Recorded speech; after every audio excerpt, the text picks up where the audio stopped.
Hello, TUNI ai Kuki channel ISEI kit dewa hi ai le. Phat ma sa ai chiwa biodata ISEI pen mai ni sei ma bangwin power director na power director video ho editing ET bolding ham ti chu abanin sei dewa hi in. China hi ETM hana nana ki download ta na zo ta ai le TUNI ai install da ni sei diu install zo phala ban cha in chal de hin ki do lo be ana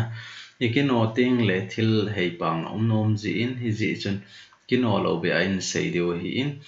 chi video ho na vet lo ai le photoshop chung chang hong na vet the hi in ban le tu hafta sung si hi chi video editing dan hi halcha in sei to ding in ban na chi chu ana ve vitin chalaya power director pen chu na download ta ai le hi tayong ding hin na hi tayong ting le hi chi setup na click ding setup kiti pen chu na click ding ban hi tay na click ding ai na click zo ting le hi te nung in tin hi te hong zo ting le hoi lai pe na install na bolding ham ti cho hi in na hi chi i ma khia la ngai pon ni chi english ai in ban le next na me ding ban le accept na me ding accept na me zo ting le cho yong ki install in tin chi installation process yong chi jing in tin chi chom kha inga de we na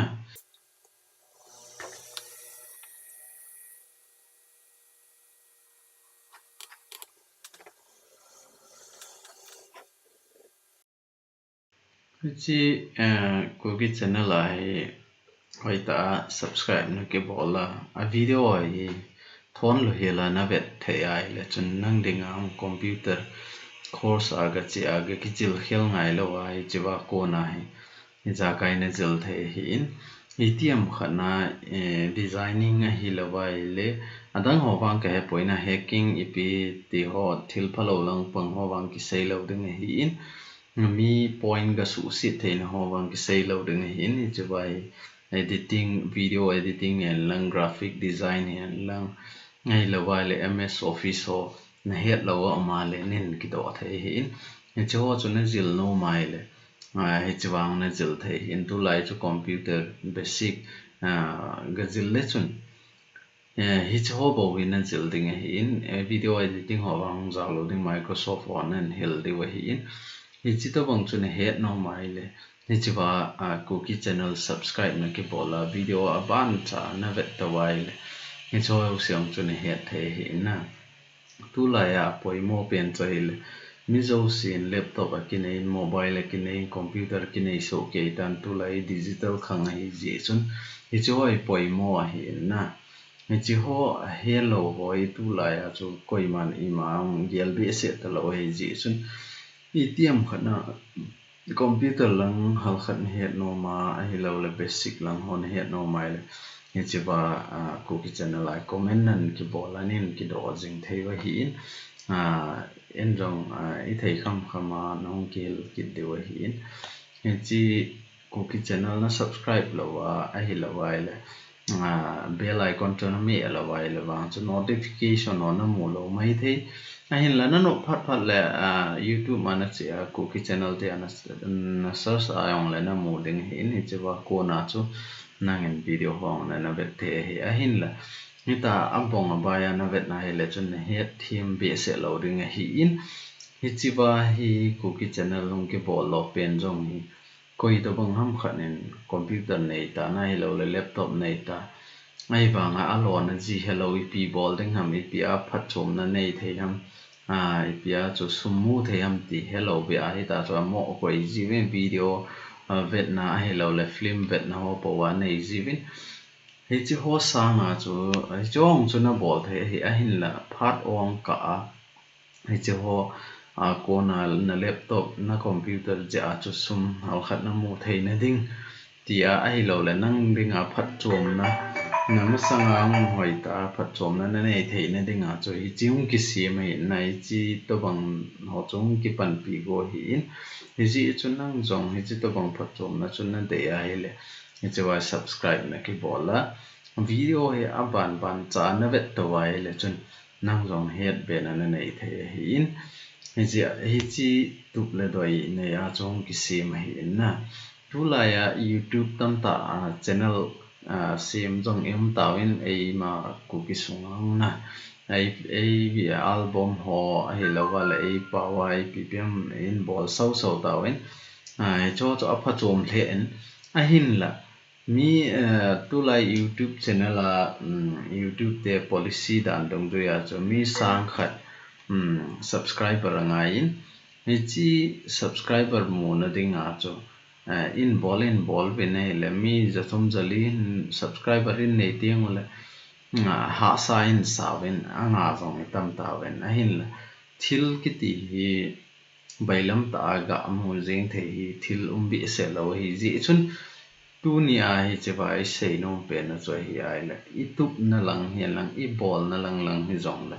HOITAH tup gel na nei ta pana bol ding ti cho hi in na chiong hi phat ma sa pa na cho ana ki download na vin tia download ding dang jong kan se hi ta in hi chi chu na download jo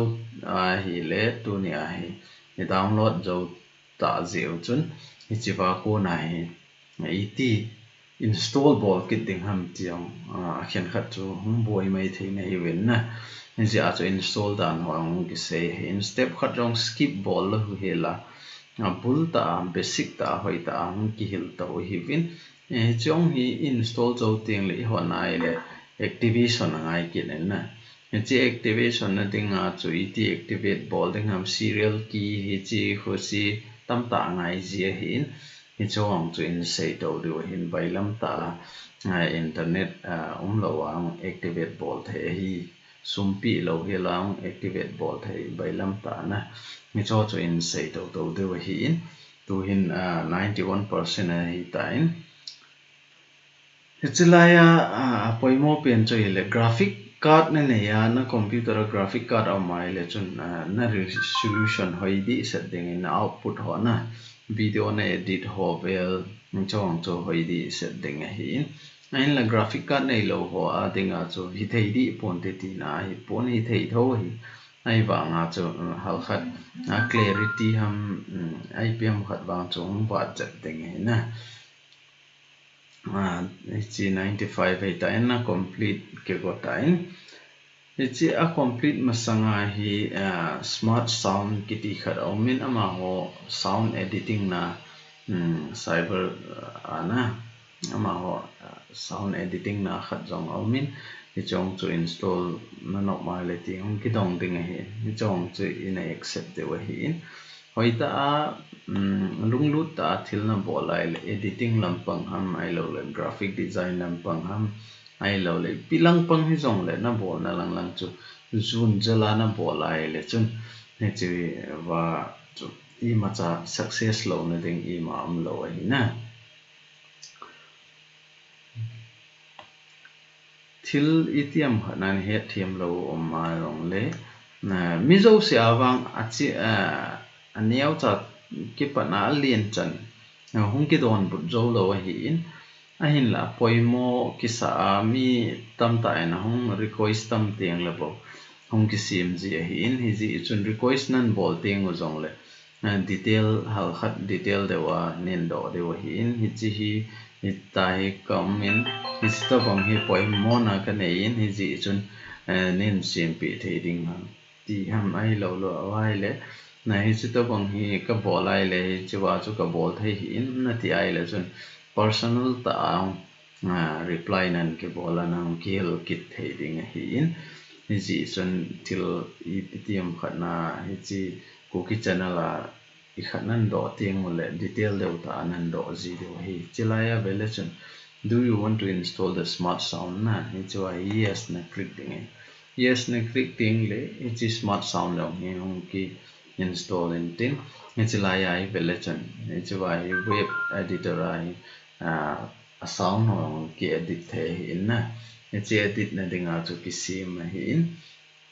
mang to 98 hi chwa hi reinstall ken khat kana install sa hi ji chun okay bol hi tin okay na bol zo tin hi chi web editor pakhat pa yo chana uninstall bol ding aban la khat thả file install nông cái bộ lên chỉ phải in ra ai có phao chấm ta lâu chứ nè cái thả file chỉ phải chung là ngay về lesson không kịp ta chứ nè không install tan cái 100%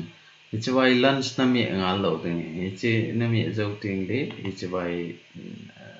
na thả dấu tiếng đấy tôi hi search ana chỉ tiếng search ana chỉ tiếng chỉ phải digit na mi tiếng D E G E rigid katina chỉ phải R E G E rigid na thì R E G E D I T chỉ na mi dấu tiếng đấy tại khát về nó mẹ đến nó mẹ dấu tiếng là chỉ là yes nó mẹ đấy nó mẹ dấu tiếng để nó ngã cho bulang cái phần đinh hiện hiện tại không là ta bul pen à chứ nè hiện tại không cái hồng đinh hiện tại không cái hồng tiếng đấy hiện chỉ là ASCII na local machine hiện chỉ là pen này nó chỉ đinh chỉ với cái này click đinh à là software nó chỉ đinh software này click dấu tiếng để IP software hầm na cyberlink này into install được pen it's line na mi dấu tiếng là power director 14 chỉ phải na mi dấu tiếng là nói là ngana cái số là user reg cái gì ông mình tin it's line na mi dấu tiếng là it's line mail validation activate hi online check cái gì chứ này chỉ online check hi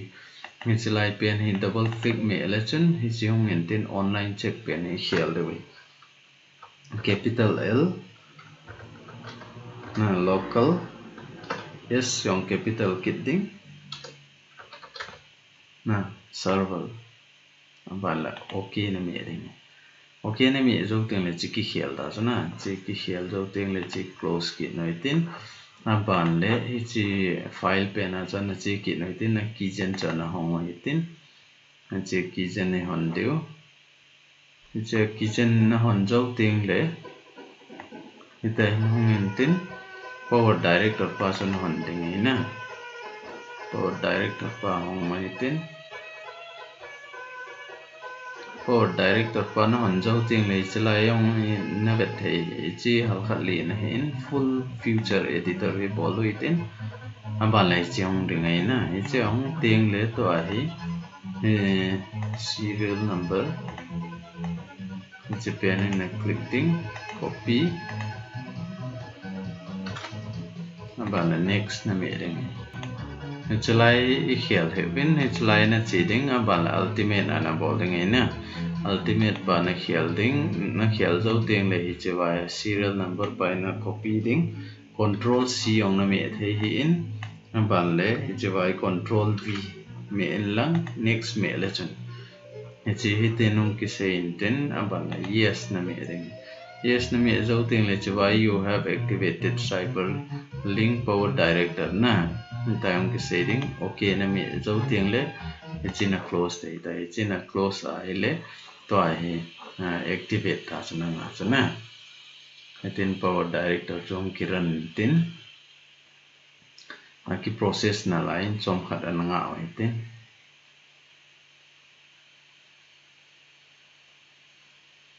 chỉ process bằng năng hạ kiện này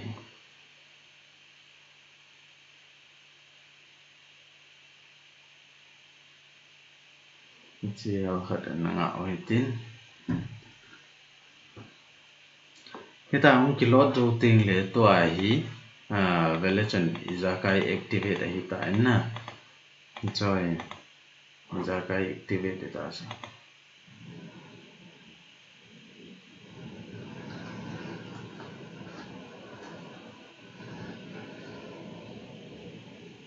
chỉ hiện tôi hi chalaya hi dashboard a kitin nai chalaya ban lai chi timeline a kitin hi chalaya hi output a hi na hi cho chu et bola ai lo le hi chi software mang cha hi video editing ho in sim de wa hi et cutting ha mai lo le et slow motion a bola et fast motion a bol ding ham tio aban cha in sei de wa hi TUNI adinga hichi chan chu et software install bola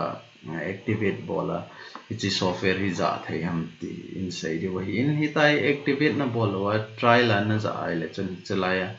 video output na bol ting le hi chilai to bangai power director kitin ding ki zip ding hi in hi cho watermark kitin